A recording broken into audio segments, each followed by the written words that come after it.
वही पुराना चूरन बेची जा रहे हैं कि उनकी फुल सपोर्ट है, ये है, वो है। लेकिन मसला ये है कि आपके प्लेयर्स जो हैं उनको भी वो कोच अच्छा नहीं लगता जो सख्त हो, जो फिटनेस पे सख्ती करे। क्या इस T20 वर्ल्ड कप से पहले हमने डिफरेंट कॉम्बिनेशंस नहीं ट्राई किए? क्या हमने साइम अयूब को मौका नहीं दिया? क्या रिजल्ट निकला उसका? साइम अयूब आते थे, आउट हो जाते थे। तो ये रिटायर्ड क्रिकेटर्स को शायद जब लाइमलाइट चाहिए होती है या कुछ इस तरह का होता है तो वो इस तरह के उनकी तरफ से स्टेटमेंट आ जाती है और फिर अपॉलॉजी आ जाती है। Hello everyone and welcome back to CricWick and our latest show जिसका नाम है the free hit show. I am Arham Hamid और मेरे साथ मौजूद हैं अबू बकर जो कि एक एनालिस्ट और राइटर हैं क्रिकेट के बारे में। इसके साथ ही साथ उनके ट्विटर हैंडल पे वो अक्सर बहुत ही वैल्यूएबल क्रिकेट कंटेंट पोस्ट करते रहते हैं। So if you like content on cricket on Twitter he is the man to follow. क्या हाल है अबू बकर, आपका कैसे हैं? गुड, अल्हम्दुलिल्लाह। आप कैसे हैं अरहम? अल्लाह का शुक्र, आई एम फाइन। थोड़ी सी बात करते हैं अबू बकर ऑल थिंग्स पाकिस्तान क्रिकेट के बारे में। आजकल मोहसिन नकवी जो हमारे बड़े रिस्पेक्टेबल चेयरमैन हैं, उन्होंने ये डिसीजन लिया है कि उन्होंने 20-30 रिटायर्ड क्रिकेटर्स को बुलाने का फ़ैसला किया है कि वो उनसे एडवाइस लेना चाह रहे हैं कि आगे पाकिस्तान क्रिकेट को, जिस तरह आगे पाकिस्तान क्रिकेट को उन्होंने किस तरह लेके जाना है, क्या डिसीजंस उन्होंने लेने हैं। तो क्या आपका ख्याल है कि ये उसमें मेरे ख्याल से कुछ ऐसे भी 80s और 90s के एरा के भी प्लेयर्स हैं उस लिस्ट में। तो क्या आपको लगता है कि ये कोई तुक बनती है इतने पुराने प्लेयर्स को मॉडर्न डे गेम को आगे ले जाने का, पूछते हुए उनसे कि आप मॉडर्न मतलब आपके प्लेयर्स इतने पुराने फॉर्मल प्लेयर्स हैं, तो मॉडर्न डे गेम को आगे किस तरह ले जाना है, क्या ये इसकी लॉजिक बनती है कि आप उनसे पूछें? आई थिंक जैसे हमने पिछले उस शो में बात की थी कि पुराने क्रिकेटर्स एक्स क्रिकेटर्स से पूछने का तो कोई मसला नहीं है, क्रिकेटर्स ही डिसीजन करेंगे तो अच्छा है कि कौन कप्तान होना चाहिए सिलेक्शन के हवाले से तो क्रिकेटर्स ही बात करेंगे। तो वो तो उन्होंने सही किया है। लेकिन आई थिंक जो आपने मेंशन किया ना 70s और 80s के प्लेयर, लाइक कुछ प्लेयर्स हैं, अगर मैं नाम ना भी मेंशन करूँ तो वो लोग जो हैं, मुझे लगता है कि उनका थोड़ा इस जनरेशन के साथ अभी की क्रिकेट के साथ थोड़ा गैप हो गया है। बिल्कुल उनकी क्रिकेट की अंडरस्टैंडिंग तो बहुत अच्छी होगी डेफिनेटली, लेकिन अब वो किसी रिसेंट सेटअप का हिस्सा नहीं है, किसी टीम की कोचिंग के साथ शायद वो नहीं है, मैनेजमेंट में नहीं है। तो वो जो है, मुझे लगता है कि वो, जैसे अभी मैं ना एक बड़े सीनियर क्रिकेटर की वो सुन रहा था press talk during the world cup, तो वो कह रहे थे कि पाकिस्तान का जो T20 का मिडल ऑर्डर स्ट्रगल कर रहा है, इसमें अब्दुल्ला शफीक और सऊद शकील होने चाहिए। तो अब दैट मीन्स कि ये एक बड़ी ऑब्वियस सी बात है कि उनको मॉडर्न डे गेम के हिसाब से ये नहीं आइडिया हो रहा कि हम कहाँ पे लैग कर रहे हैं। सही बात है। तो आई वो थिंक तो उल्टा आई थिंक स्टेप बैक हो जाएगा बजाय इसके कि हम आगे स्टेप लें। हाँ, तो इसका बेहतर हल यही है कि जो रिसेंट रिटायर्ड प्लेयर्स हैं, आल्दो उनको भी चेयरमैन ने इनवाइट किया, वो भी लेजेंड्स लीग खेल रहे हैं, तो इस वजह से वो शायद कुछ दिन बाद होंगे। तो जी हाँ, बिल्कुल। I think recent retired players का ज़्यादा फिर भी आई थिंक फ़ायदा हो सकता है। ज़ाहिर है चेयरमैन खुद तो खेले में नहीं है, तो उनका कुछ हद तक सही भी है कि वो एडवाइस लेना चाह रहे हैं, एक्सपर्ट एडवाइस लेना चाह रहे हैं कि आगे किस तरह चलें। चेयरमैन की मीटिंग्स की बात करते हैं अबू बकर, तो चेयरमैन ने ज़रा हमारे कोचेस से भी मीटिंग की है, जेसन गिलेस्पी और गैरी कर्स्टन से। तो ये आपका इस बारे में क्या ख्याल है कि वो मतलब वही पुराना चूरन बेची जा रहे हैं कि उनकी फुल सपोर्ट है, ये है, वो है, लेकिन फिर हमें भी पता है, आपको, हम दोनों को पता है कि जिधर हल्की सी पॉलिटिकल इंस्टेबिलिटी आई, चेयरमैन चेंज हुआ, उधर सपोर्ट गायब और फिर नया सिस्टम आ जाएगा। तो ये क्या फ़ायदा है इस सपोर्ट का? बिल्कुल, वो तो अब हाँ, आई थिंक हर बंदे को ही पता है। इनफैक्ट बाहर के जो फार्मर क्रिकेटर्स और पॉडकास्ट भी हम देखते रहते हैं, उसमें भी लोग अब पाकिस्तान का मजाक बनाते हैं कि इनफैक्ट पाकिस्तान जब अभी रिसेंटली यूएसए से हारा है, तो एक बड़ी फेमस पॉडकास्ट है, उन्होंने ट्वीट किया हुआ था कि देखते हैं अब सुबह पाकिस्तान का कप्तान कौन होता है नेक्स्ट मैच में।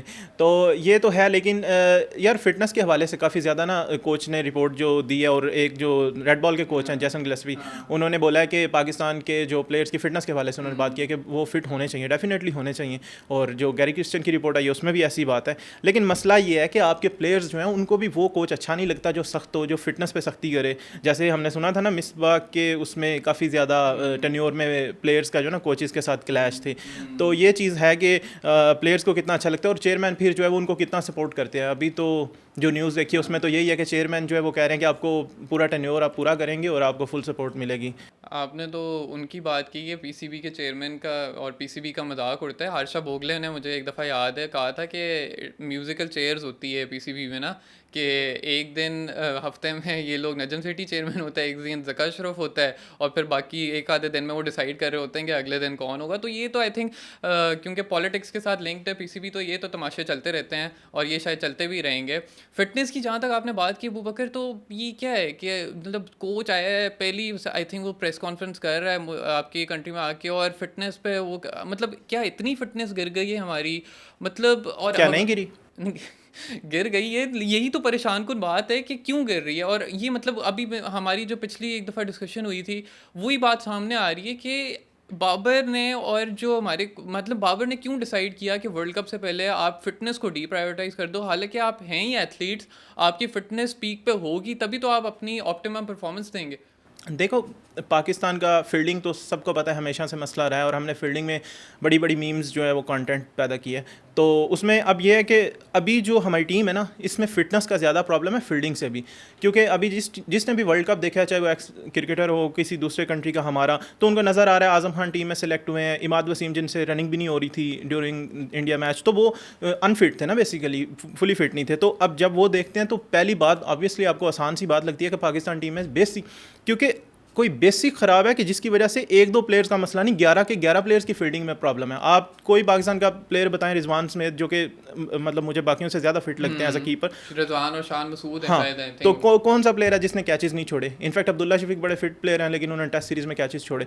तो फिटनेस एक ऐसी बेसिक है जो कि आपको पाकिस्तान के इमरान बट थोड़ी सी पुरानी बात हो गई है बिल्कुल। अब लेकिन मतलब फिटनेस मतलब वहाँ से आ रहे कि आपकी मतलब अगर आप फील्डिंग पे काम करें तो इम्प्रूव हो सकता है। ऐसा नहीं है कि पाकिस्तान के मतलब हाथों में फील्डर्स के हाथों में सुराख ही होंगे, पकड़ सकते हैं क्या है। 2015-16 की टीम मुझे याद आती है जिसमें शाहिद अफरीदी ये जो अभी लेजेंड्स खेल रहे हैं, तो यार उस वक्त टीम की फील्डिंग तो इशू था, लेकिन हमारी टीम के जो प्लेयर्स हैं ना वो फिटनेस के लिहाज से बहुत, शाहिद अफरीदी को देख लें, one of the fittest man in the team, उन्होंने फील्डिंग बहुत अच्छी वो करते थे, और यूनुस खान, मिसबाह उल हक, तो वो जिन लोगों ने वो क्रिकेट देखी है तो हमारी फिटनेस इतना बड़ा प्रॉब्लम नहीं होता था, लेकिन फील्डिंग भी करते थे, साथ एक आधी बॉल पे चक्की भी मार। लेकिन ये जो कोच ने बात की है या दूसरे दोनों कोचेज़ ने जो रिपोर्ट्स दी हैं ना, एक हमारे कोच इस्लामाबाद यूनाइटेड पीएसएल के साथ जो कनेक्टेड है, आईपीएल में भी उन्होंने काम किया है, तो उन्होंने भी उनकी एक मैं वीडियो देख रहा था की बात कर, बिल्कुल उन्होंने बोला है कि उन्होंने तो सीधा ही कह दिया, क्योंकि आजकल पाकिस्तान को सारे सीधा सीधा ही कह रहे हैं जो कह रहे हैं, तो उन्होंने बोला है कि पाकिस्तान टीम में जो स्टार्ट पैडर्स हैं ना उनकी जगह नहीं होनी चाहिए।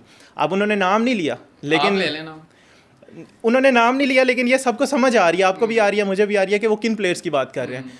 तो यार अब पाकिस्तान के लिए ये काफ़ी चीज़ें ना लोग ब्लंड होकर कहना शुरू हो गया, क्योंकि आसान हो गया ना T20 की। अब देखो पिछले क्रिकेट वर्ल्ड कप 2023 का जो इंडिया में हुआ है, उसमें आपके मैच के बाद आपके अपोजिशन का प्लेयर हार्दिक पांड्या, उन्होंने कह दिया कि पाकिस्तान के बैटर्स ने कोई इंटेंट ही नहीं दिखाया जबकि वो सेटल थे। चले वो अगर ये तो देखें ना कि वो अपोजिशन ने तो रिमार्क्स देने हैं, मुझे आप ये बताएं कि हमने ये जो हम स्टार्ट पैडर्स जिनका हम चले मैं ले लेता हूँ नाम, बाबर और रिजवान की बात कर रहे हैं ना, वो क्या इस T20 वर्ल्ड कप से पहले हमने डिफरेंट कॉम्बिनेशंस नहीं ट्राई किए? क्या हमने साइम अयूब को मौका नहीं दिया? क्या रिजल्ट निकला उसका? साइम अयूब आते थे, आउट हो जाते थे। हमने तो उन्होंने तो बाबर ने तो अपनी तरफ से रिस्पॉन्सिबिलिटी पूरी की ना, कि क्रिटिसिज्म आ रहा है, लोग नहीं खुश, तो उसने अपने आप को नीचे पुश किया कि बाज़ दफ़ा बाबर वन डाउन खेल रहा था, बाज़ दफ़ा रिजवान खेल रहा था, तो उसके सबके सामने रिजल्ट सामने है कि वो टीम जेल नहीं कर पा रही थी उससे, बल्कि जब बाबर और रिजवान परफॉर्म कर रहे थे उससे बदतर परफॉर्मेंस हो रही थी। तो क्या करें अगर वो ओपन नहीं करेंगे तो फिर कौन करेगा? लेकिन देखो आपको ना, हम चीज़ों को देखते हैं आइसोलेशन में, आप आइसोलेशन में चीज़ों को इस तरह से नहीं देख सकते आजकल की क्रिकेट में। आपको लोग कहते हैं ना पाकिस्तान को इंडिया से सीखने की ज़रूरत है, इवन मैंने भी शायद लास्ट शो में ये बोला था कि पाकिस्तान को इंडिया से, रोहित शर्मा से सीखने की ज़रूरत है। भाई पाकिस्तान को पाकिस्तान से सीखने की ज़रूरत है। आज दो साल पहले सरफराज की कैप्टनसी, 4 साल पहले सॉरी 2 साल के लिए पाकिस्तान की टीम नंबर 1 थी T20s में, 2 साल के लिए ऑलमोस्ट। आपने 11 कंसेक्यूटिव सीरीज जीती। अब ये सीख लो यार उसका ओपनिंग पेयर कौन था। इसी में से 2 रिसोर्स थे, बाबर आजम एंड फ़खर जमान।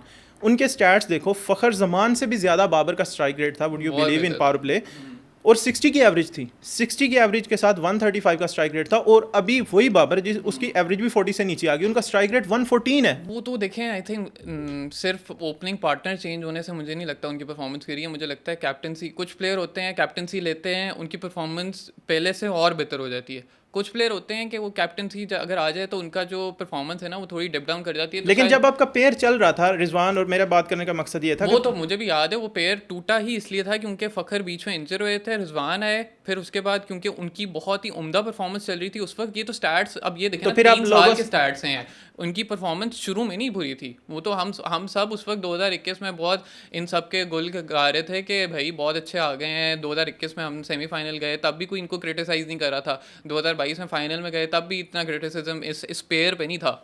वो तो जब ऑब्वियसली अब तो एक हर अच्छी चीज़ का एक जिसे कहते हैं ना इख्तिताम होता है, तो वो जब एंड पे आया तो अब ऑब्वियसली उनके स्टार्ट्स भी गिर गए। लेकिन आई थिंक आपको ये अभी डिसाइड मेरे लिहाज से पाकिस्तान को करना है कि successful pair Fakhar and Babar का था या फ़खर एंड बाबर एंड रिजवान का है, क्योंकि आपके जो आप स्ट्राइक रेट की बात करते हो वो आपका 4 साल पहले हाई था, अब लो हो गया।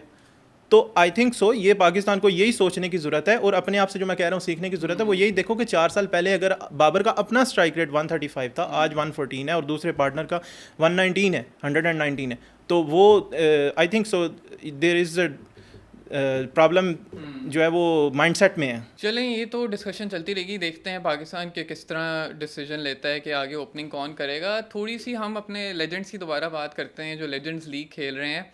एक बड़ी मतलब ठीक है परफॉर्मेंस वो बहुत अच्छी दे रहे हैं, लेकिन एक अगर मैंने एक पॉइंट नोट किया है वो ये कि हमारी लेजेंड्स वाली टीम में कुछ ऐसे प्लेयर्स भी हैं जो कि शायद अभी तक हमारी टीम में आना चाहते हैं, वो रिटायर नहीं हुए हुए।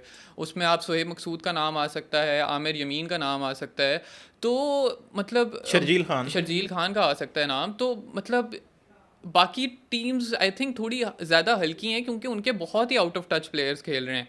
मतलब मुझे एज सच कोई एक्टिव प्लेयर नज़र नहीं आया। तो ये क्या लगता है आपको, सही है? आई थिंक सो ये एक पॉइंट ऑफ कंसर्न इस तरह से है कि अगर वो जो एक्टिव प्लेयर्स हैं उनको टीम में जगह चाहिए, तो वो उनको कोई लाइक काउंटी का सीज़न चल रहा था या उस तरह से जो ज़ाहिर है वो खेलेंगे तो वही जहाँ पे उनके कॉन्ट्रैक्ट्स होंगे। पाकिस्तान में अभी एट दिस मोमेंट कोई डोमेस्टिक क्रिकेट नहीं हो रही, तो उनको कॉन्ट्रैक्ट मिला होगा, तो वो ज़ाहिर है हर कोई साथ में आपको फाइनेंशियल वो तो होता ही, आपको पैसे तो कमाने ही हैं, तो इसलिए वो चले गए। लेकिन मैं आपसे बिल्कुल एग्री करता हूँ, जहाँ पे रिटायर्ड प्लेयर्स खेल रहे हैं, जो लोग टीम में जगह बनाना चाहते हैं, वो वहाँ की परफॉर्मेंस के साथ अपने आप को जस्टिफाई नहीं कर सकते, क्योंकि वहाँ तो आप अगर इरफान पठान को चौके छक्के मारे, क्रिकेट ही बहुत लो है। बिल्कुल, अगर आप इरफान पठान को मार रहे हैं चौके छक्के, जो कि इतने सालों पहले रिटायर हो गए थे, जो भी है खुशी बड़ी हुई है उनको उस छक्के बनने खुशी की, इरफान पठान के ट्वीट्स की वजह से होती है। बिल्कुल, वैसे उन्होंने चुप कराया उसको। उन्होंने हमारा जो है ना वो संडे को हमसे काफ़ी हालचाल पूछते हैं, तो उनको सैटरडे को जवाब दे दिया, तो ये तो अच्छा हो गया। सही। थोड़ी सी ये इंडियन प्लेयर्स की अब हमने बात की है कि ये बोलते रहते हैं, अब हरभजन और कामरान अकमल की बात करते हैं कि थोड़ी सी देखें। कामरान अकमल ने भी गलत किया है थोड़े से, आई थिंक उनके रेसिस्ट रिमार्क्स थे अर्शदीप के बारे में, जिसके लिए उन्होंने अपोलोजाइज़ किया। हरभजन सिंह के बारे में बात करते हैं, किसी शो में वो बैठे हुए थे, उन्होंने इसी तरह कोई आई थिंक डिस्कशन चल रही थी और प्लेयर्स चूज़ हो रहे थे, कोई पिक एंड चूज़ हो रहा था। पहले ब्रायन लारा और कुमार संगकारा की बात हुई तो किसी ने ब्रायन लारा को चूज़ किया, तो फिर उसके बाद हरभजन से पूछा गया कि ब्रायन लारा बेहतर है या बाबर आजम, तो उन्होंने इतने कोई घटिया तरीके से मॉक किया और सार्केस्टिक हो गए जैसे पता नहीं कोई बाबर आजम गली का प्लेयर है। उन्होंने मतलब एज अ सीनियर प्लेयर या रिटायर्ड प्लेयर उन्हें देखना चाहिए कि मतलब आपको एक बेशक जो आपको कोई प्लेयर अगर नहीं भी पसंद या अगर आप किसी पॉइंट से डिसएग्री करते हो, आप उसको चूज़ ना करो, लेकिन ये आपको कोई राइट नहीं देता कि आप उनके साथ इस तरह रिमार्क करो। बाबर आजम जैसा भी हैं, बेशक उन्हें क्रिटिसिज्म मिल रहा है, एक वर्ल्ड के बेस्ट प्लेयर हैं, ठीक है। यहाँ पे हमने इस तरह कोई हंसे ना इनके ऊपर के शेन वॉर्न और हरभजन सिंह का कंपैरिजन हो रहा हो, इस तरह कोई हंसे तब इसको पता लगे हरभजन को कि असल में कैसा फील होता है। कोई तमीज़ ही नहीं है इंडियन प्लेयर्स को, और मतलब इस तरह तो नहीं होना चाहिए कोई। ये बात तो ठीक है कि वो रिमार्क्स बिल्कुल ठीक नहीं थे, और आप इस तरह से मजाक बना रहे हो, फिर जब पाकिस्तान के प्लेयर्स कोई उनका करेंगे फिर वो अच्छा नहीं लगेगा, तो ये वैसे ठीक तो दोनों तरफ से ही नहीं है। लेकिन मुझे लगता है ये रिटायर्ड क्रिकेटर्स को शायद जब लाइमलाइट चाहिए होती है या कुछ इस तरह का होता है, तो वो इस तरह के उनकी तरफ से स्टेटमेंट आ जाती है और फिर अपॉलोजी आ जाती है। जैसे कामरान अकमल ने भी प्रेस टॉक में बोला कि जो हरभजन है वो फील कर रहे थे अपॉलोजेटिक के, उनको ये नहीं कहना चाहिए था बाबर के बारे में, इस तरह से मजाक नहीं बनाना चाहिए था। तो बाबर आजम यार पाकिस्तान के कप्तान भी हैं और प्लेयर भी हैं, तो एक काफ़ी मतलब समझ आने वाली बात है। हरभजन सिंह ने आमिर के अगेंस्ट जो एक दफ़ा उनकी फटा हुआ था ट्विटर के ऊपर, और फिर उन्होंने इस तरह की बातें कर दी। अभी कामरान अकमल को बेसिकली उन्होंने ये बोला तो सही कि आपके रिमार्क्स सही नहीं थे, लेकिन जिस तरह से बोला तो वो उनका तरीका भी ठीक नहीं था। तो ग्रेस जो है ना, वो जो इरफान पठान ट्वीट करते हैं वो दिखानी चाहिए हर जगह। ग्रेस, आई थिंक ग्रेस की आपने बात की तो I think Indians have a habit to go below the belt and not show grace, तो this isn't a surprise for us. Thank you Abu Bakar for joining me today on this episode 2 of the Free Hit Show. Thank you for all the viewers for tuning in. Let us know about your feedback in the comments below and see you next time. Thank you and Allah Hafiz.